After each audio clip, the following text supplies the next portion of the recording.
Hello সম্মানিত viewers, আবারও না আসলে নয়, আজকে কিন্তু দুঃখে ভরা মনে ব্যথা নিয়ে একটি খবর দেওয়ার জন্য চলে এসেছি বন্যাকান্দি গ্রামে। আপনারা দেখতে পাচ্ছেন যে আমার পিছে যে একটি ট্রাক উল্টে গেছে, এটি কিন্তু বালু বোঝাই একটি গাড়ি। ইতিমধ্যেই আপনারা জানেন যে আসলে মেন চলাচলের যে রাস্তা উল্লাপাড়া থানার পঞ্চকুশি ইউনিয়নের বন্যাকান্দি গ্রামে সরকারি প্রাথমিক বিদ্যালয়ের ঠিক পশ্চিম পাশে সেখানে কিন্তু ঘটে গেছে এক নিদারুণ ঘটনা।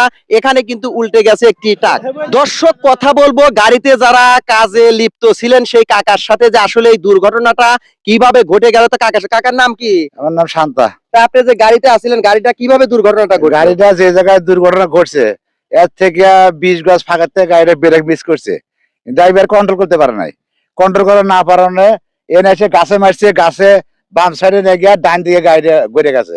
কিন্তু গাড়িটির লোক আসলে চারটায় একটাও ক্ষতি হয় নাই, এবং স্কুলের ছাত্ররা যারা ছিল তারাও পিছনে আসছিল, সামনে দিয়ে এগিয়ে নেয়, তারা আল্লাহ বাঁচাইছে, কোনো ক্ষয়ক্ষতি হয় নাই, দুর্ঘটনা ঘটে নাই। ওর মধ্যে গাড়িটি খালি যে কেটে পানির মধ্যে গেছে, অর্থাৎ মাজা পানির পড়ছে গাড়িটা উল্টে গাড়ি সরাসরি নেমে পুলিশে চলে আসে। যাই হোক, অনেক অনেক ধন্যবাদ। যে কথাটা আমরা বুঝলাম সেটা হচ্ছে যে কোনো বিপর্যয় নয়, আল্লাহ তাআলা নিজ হাতে এই বিপদ থেকে মুক্তি দিয়েছে। কোনো মানুষের হতাহতের ঘটনা ঘটেনি, কোনো ক্ষতিগ্রস্ত হয়নি।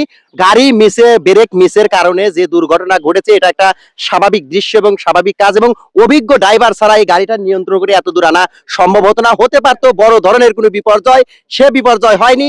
সবাই এদের জন্য দোয়া করবেন এবং সকল ড্রাইভার ভাইদের জন্য দোয়া করবেন। দর্শক, আপনারা দেখতে পাচ্ছেন যে আসলে মানুষ আল্লাহ তাআলার সৃষ্টি, আর এই মানুষের বিপদ আপদ কখনো বলে আসে না। তো সেরকম একটি বিপর্যয় ঘটে গেছে কিন্তু আজকে বন্যাকান্দি গ্রামে। আসলে এখানে এই ট্রাক, এখানে প্রায় মাজা পর্যন্ত পানি আছে, সেই পানির ভিতর ট্রাক উল্টে গেছে, কিন্তু কোনো মানুষের ক্ষয়ক্ষতি হয়নি। আল্লাহ তাআলা যদি মানুষকে বাঁচাতে চায় তাহলে কিন্তু কেউ মেরে ফেলতে পারে না ভাই। তো আপনারা দেখতে পাচ্ছেন যে আসলে প্রচুর মানুষের ভিড় জমে গেছে এখানে, কারণ ইতিমধ্যে যে ট্রাকটা দুর্ঘটনা ঘটেছে আসলে এখানে কোনো হতাহতের সংখ্যা বা কোনো মানুষের ক্ষয়ক্ষতি হয় নাই, শুধু ট্রাকটা পড়ে গেছে। অল্প কিছুক্ষণের মধ্যে হয়তো মেশিনের দ্বারাই এই ট্রাকটা তোলা হবে। আর আপনারা দেখতে পাচ্ছেন ইতিমধ্যেই অনেক গাড়ি ঘোড়া এবং মানুষের ভিড় পড়ে গেছে এখানে, যেহেতু মেন চলাচলের রাস্তা এটি, তো সেখানে কিন্তু এরকম ভিড় পড়ে গেছে। আসলে আমরা চাইবো মানুষের কপালে যেন কখনো না ঘটে এমন দুর্ঘটনা, এবং ট্রাক চালক ড্রাইভার ভাইদের প্রতি আমাদের দৃষ্টি আকর্ষণ এবং অনুরোধ থাকবে যে আপনারা গাড়ি ঘোড়া যেটাই চালান অবশ্যই